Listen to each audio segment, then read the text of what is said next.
बिस्मिल्लाहिर्रहमानिर्रहीम। अस्सलाम वालेकुम। मैं हूं शाज़िया, आप देख रहे हैं टेस्टी बाइट चैनल। आज मैं आपके साथ रेसिपी शेयर करूंगी क्रिस्पी पोटैटो बाइट्स की, जो कि बहुत मज़े के और टेस्टी बनने वाले हैं। अगर आप मेरे चैनल पे नए हैं तो चैनल को सब्सक्राइब लाइक शेयर ज़रूर करिएगा। बेल आइकन को प्रेस करें ताकि हमारी नई वीडियो आप तक पहुँचे। चले आए रेसिपी की तरफ। ये देखिए, आलू 4 हमने बॉईल कर लिए हैं अच्छी तरह। और इसकी पहचान ये होती है कि आलू जब अच्छी तरह बॉईल हो जाते हैं तो इस तरह आलू जो है ऊपर से ना फट जाते हैं। ये देखिए इस तरह। तो अब इसको हमने छील लेना है आलूओं को।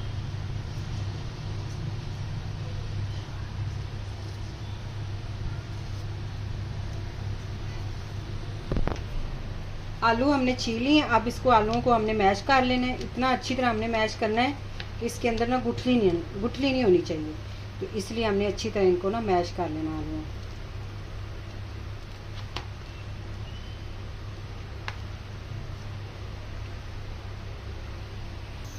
अब फ्राई पैन हमने ऊपर रख दिया। इसके अंदर हम डालेंगे 2 चम्मच ऑयल।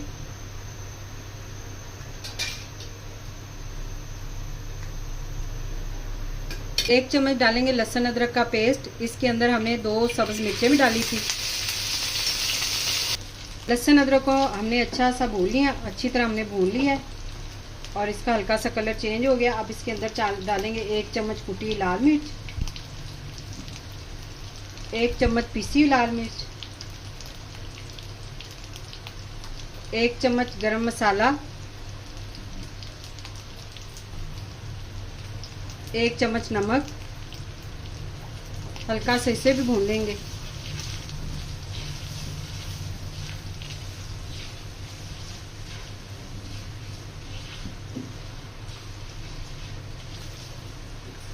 अब इसके अंदर डालेंगे 1/2 कप दूध।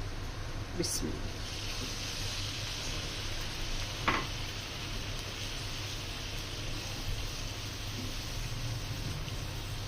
दूध डालने से बहुत अच्छा टेस्ट आएगा। आप बनाकर ट्राई ज़रूर करिएगा। ये वाली रेसिपी जो है आप ज़रूर ट्राई करिएगा। ये क्रिस्पी पोटैटो हैं, ये बहुत मज़े के बनते हैं। और इसको हमने दूध इसलिए डाला है कि दूध डालने से बहुत अच्छा इसका टेस्ट आएगा। दूध को थोड़ा सा गर्म हो जाए तो फिर इसके अंदर हम डालेंगे चावलों का आटा। ये देखिए दूध जो है वो गर्म हो गया। अब इसके अंदर डालेंगे आटा। ये हमने चावलों का आटा लिया था, इसको अच्छी तरह छान लेना है आपने। ये इसके अंदर ऐड कर देंगे। 1/2 कप ही हमने आटा डाला है और 1/2 कप दूध डाला है। इसको हमने अच्छी तरह मिक्स कर लेना है।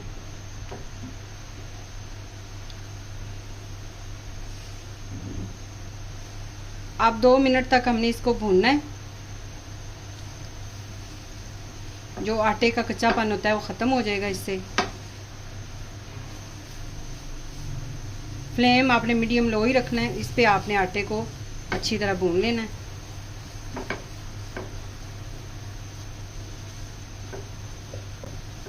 अब 2 मिनट तक हमने इसकी भुनाई कर ली। फ्लेम हमने बंद कर देना और इसको हमने थोड़ा सा ठंडा कर लेना, क्योंकि हमने आलूओं के साथ इसको मिक्स करना है तो हाथ जलेंगे, इसलिए आप इसे फुल ठंडा कर लें।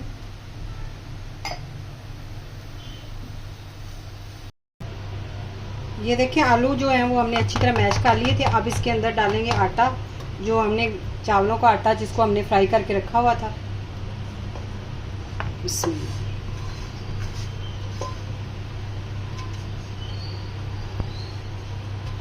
चावलों के आटे से ये होगा कि जो हमारे क्रिस्पी पोटैटो बाइट्स जो बनेंगे वो बहुत मज़े के बनेंगे। क्रंच उसमें होगा और बड़े क्रंची क्रंची बनेंगे। तो इसलिए हमने इसके अंदर चावलों का आटा ऐड किया है। अब इसको आपने हाथ की मदद से अच्छी तरह मिक्स करना है। इसके अंदर हम डालेंगे सब्ज़ धनिया। ये हमने बारीक काट के रखा हुआ था, ये भी इसके अंदर ऐड कर देंगे। इसमें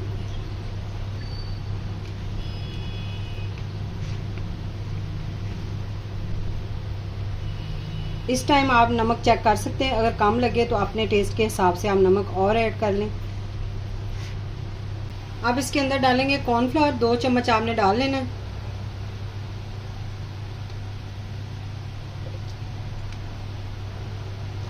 अब हाथ की मदद से इसको अच्छी तरह मिक्स कर लेंगे।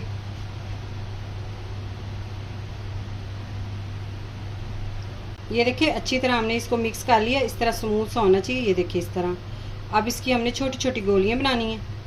कोई भी आप शेप दे सकते हैं। मैं इस तरह गोलियां बना रही हूँ। इसकी गोली बना के आपने गोल गोल इसको बेल के इस तरह, ये देखिए इस तरह आपने बेलना है और कांटे की मदद से आपने थोड़ा सा इसको ऐसे दबा देना है। इस तरह हम सारे बना लेंगे। छोटी बड़ी आप गोली बना सकते हैं इसकी। इसको आप कोई भी प्यारी सी शेप दे के इसको फ्राई कर लें।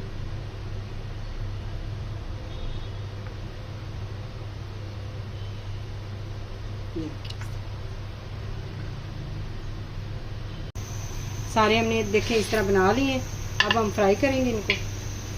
अब ये देखें ऑयल हमारा गर्म हो गया। अब इसके अंदर हम डालते जाएंगे साथ साथ ये बाइट्स जो हैं छोटी छोटी, आपने इस तरह साइड पे जितनी इसमें डले उतनी आपने डाल लेनी है।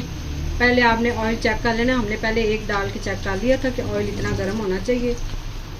इस तरह हम डालते जाएंगे।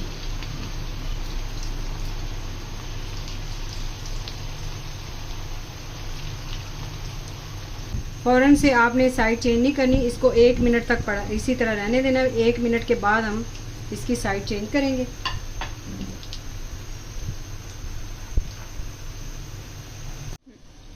अब एक साइड से इसका कलर चेंज हो गया। अब इसकी हमने साइड चेंज कर लेनी है। इस तरह आपने चेंज करनी है साइड।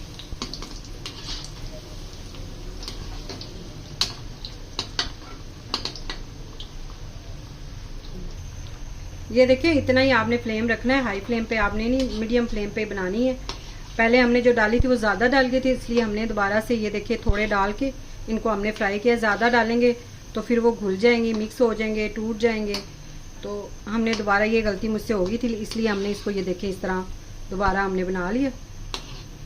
इतने फ्लेम पे आपने इसको बस हल्का सा 2 मिनट तक इसे आपने फ्राई करना है।